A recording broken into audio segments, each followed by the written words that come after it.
Oye.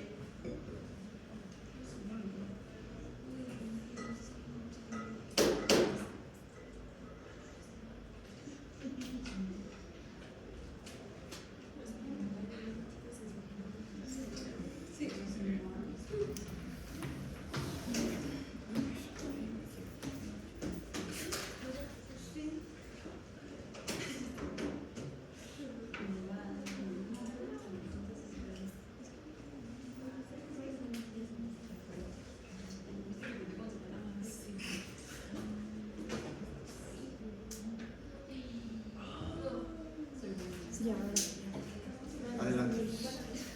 Bueno, hola, yo soy Regina y les voy a hablar de tuberculosis en el contexto de pues, enfermedad crónica de pacientes geriátricos.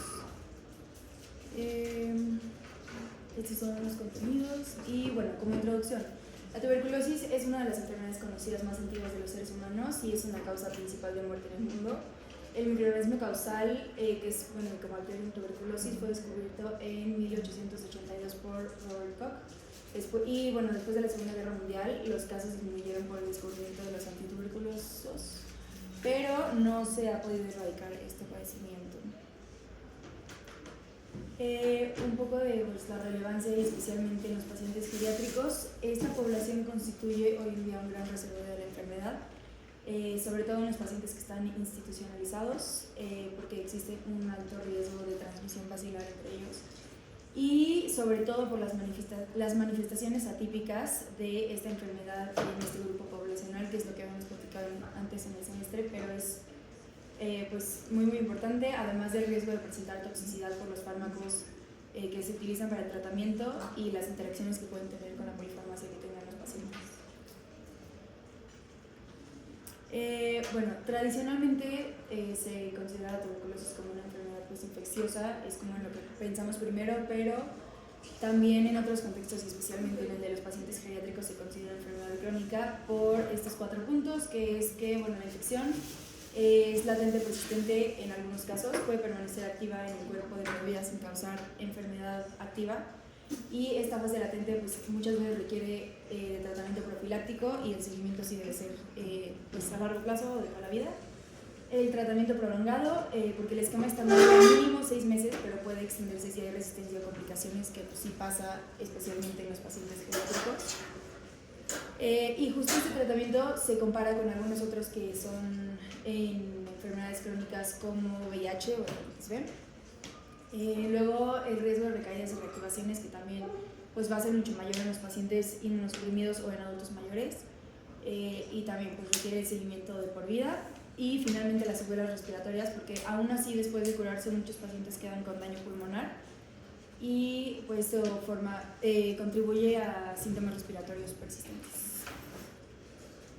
Hablando un poquito de la epidemiología, este es un dato que salió de la OMS, salió en marzo de este año, que dice que en 2023 1.25 millones de personas murieron de tuberculosis, incluidas 161,000 personas con VIH, y que probablemente la tuberculosis vuelve a ser la principal causa de muerte en el mundo provocada por un patógeno infeccioso, después de 3 años en los que el primero fue el COVID-19. Entonces pues está adquiriendo mayor relevancia últimamente. Y ya hablando un poco más de México, en lo que va de este dato es de marzo, finales de marzo, entonces en los primeros 3 meses del año se habían reportado 6.610 casos en México, y el promedio de casos totales al año en los años pasados ha sido de más o menos 30.000 casos al año en México. Luego, según la OMS, se estima que el 25% del mundo tiene tuberculosis, que pues, es un cuarto del mundo, es muy alto, pero que de estos solo el 5 o 10% van a presentar enfermedad activa, entonces pues muchos no van a saber o no se van a dar cuenta, pero pues es un porcentaje muy elevado. Y otro es que en América, en toda América, entre México y otros 7 países, entre los que está Brasil, Colombia y algunos otros, estos concentran el 80% de todos los casos de América de tuberculosis, entonces pues es bastante. Y ya un poco más enfocado a los pacientes geriátricos, el 53% de todos los casos de tuberculosis se presentan en mayores de 65 años de edad, y en México en especial la prevalencia en mayores de 65 es de 45.8 personas por cada 100.000 habitantes, cuando en menores de 65 es de 14.9 por cada 100.000 habitantes, entonces es pues mucha la diferencia, y hasta el 90% de los casos de tuberculosis en el anciano son efectos de reactivación. Y bueno, todo eso es por justo recordar los pilares del envejecimiento que hacen a esta población pues más susceptible.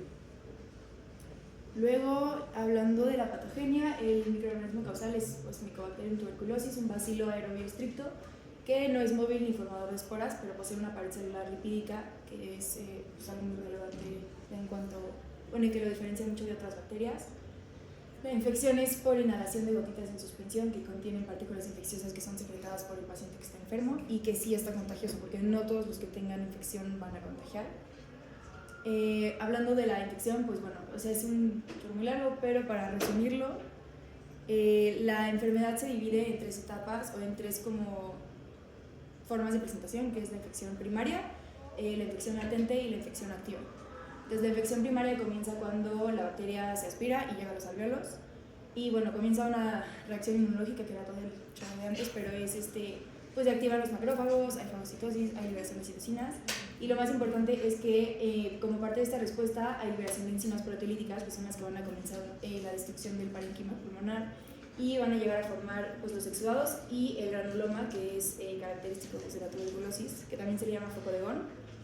Hasta aquí pues es infección primaria y durante 3 semanas, que es más o menos lo que dura la infección primaria, la multiplicación bacteriana es continua y es hasta después de las 3 semanas que nosotros empezamos a desarrollar ya hipersensibilidad del tejido y se activa, bueno, sí se activa la inmunidad mediada por linfocitos T. Entonces ahí es cuando ya clínicamente tenemos reactividad al PPD y es cuando ya lo podemos detectar, pero pues la enfermedad ya llevaba 3 semanas de pues, como incubación y multiplicación. Y después de esto el bacilo se confina, se rodea de necrosis y tejido fibroso, se queda como una cicatriz y ahí es cuando se queda latente. Y la etapa latente pues puede durar desde meses, años, toda la vida, o sea, puede nunca presentar síntomas de infección activa. Y son pocas las veces que de infección primaria se va directo a la infección activa. Generalmente la presentación es neumonías complicadas con derrames, cavitaciones, pero son pocas. Y durante la infección primaria es raro que se contagie y la latente, o sea, una persona con infección latente no es contagiosa. Ahora, hablando de la reactivación, justo se relaciona con la licuefacción del granuloma que pues, estaba latente y que pues, quién sabe cuánto tiempo duró así, pero hay diseminación de la micobacteria por todo el cuerpo y es importante mencionar que cualquier órgano que haya sido sembrado por la infección primaria puede albergar un foco de reactivación. Y la reactivación es principalmente consecuencia de las patologías que provocan cambios a nivel de la inmunidad celular, como lo es pues, el envejecimiento por la inmunosenescencia y todo lo que eso conlleva. Porque las personas sanas tienen un riesgo de reactivación de una tuberculosis latente solo de 5 a 10%, que justo es el porcentaje de esos 25% que sí iban a presentar enfermedad. Pues la reactivación se vincula con factores como el estado nutricional comprometido, la inmunosenescencia, pobreza, condiciones de hacinamiento o institucionalización. Y bueno, obviamente el equilibrio entre la defensa del huésped y la virulencia del microorganismo es lo que va a determinar si la infección se queda latente, si presenta enfermedad primaria o si se resuelve sola y sin tratamiento médico. Justo ahí se ve el granuloma, que es cuando pues, está latente y no hay ni contagio ni síntomas clínicos, y allá pues, ya es una tuberculosis miliar que ya está activa. Luego, particularmente ya hablando de los cambios que predisponen a la población geriátrica a ser más susceptibles, está como principal la inmunosenescencia, que tiene manifestaciones a nivel celular y humoral también. A nivel celular, lo principal es que los macrófagos disminuyen en cantidad y en función también. O sea, hay otros cambios, se reduce la capacidad de fagocitosis, pero pues, es en general enfocado a los macrófagos, y en la inmunidad humoral se disminuye el número total de linfocitos y también como la función de las inmunoglobulinas. Entonces, pues esto hace a los pacientes, los pone en un estado de inmunodeficiencia. Y también factores extrínsecos que afectan a los adultos mayores, como dieta inadecuada, falta de actividad física, comorbilidades y la polifarmacia, que eso los hace muy susceptibles a interacciones medicamentosas y a toxicidad por todas las alteraciones farmacológicas que hay en ellos. Luego, hablando del cuadro clínico, esto es como yo creo que de lo más importante, es mencionar que los síntomas habituales de la tuberculosis, como la tos, hemoptisis, fiebre y diabetes nocturna, pueden estar ausentes en los pacientes geriátricos. Ellos van a presentar otro tipo de síntomas mucho más inespecíficos, si es que los presentan, como la disnea, pérdida de peso, fatiga, deterioro cognitivo, o sea, no son sugestivos de tuberculosis pulmonar, por ejemplo. Esta es una tabla justo que habla, es de uno de los libros de geriatría que habla de los síntomas de tuberculosis pulmonar, cómo se presentan en pacientes menores de 65 y en pacientes mayores de 65. Entonces, se van a presentar mucho menos los síntomas en pacientes geriátricos y por eso es más difícil el diagnóstico. Y hablando de tuberculosis extrapulmonar, pues también se puede presentar en básicamente cualquier órgano del cuerpo, pero es más común en la tuberculosis miliar, meningia, ósea y genitourinaria. Pero pues aquí es lo mismo, o sea, los pacientes geriátricos no van a dar el cuadro pues como característico que sí daría tal vez el paciente más joven.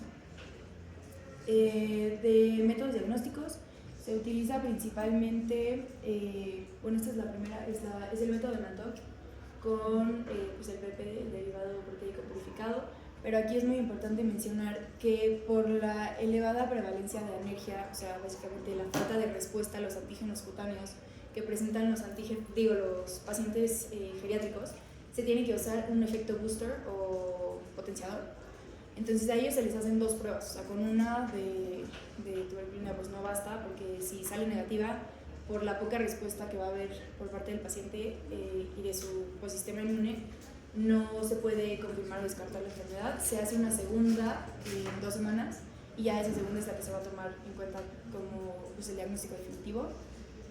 Se utilizan cultivos también con tinciones específicas para el bacilo. PCR no es tan utilizado, pero también se utiliza. Y la imagen sí es muy utilizada y muy importante en el diagnóstico, pero aquí también es importante mencionar que los adultos mayores van a dar patrones diferentes a los de pacientes más jóvenes.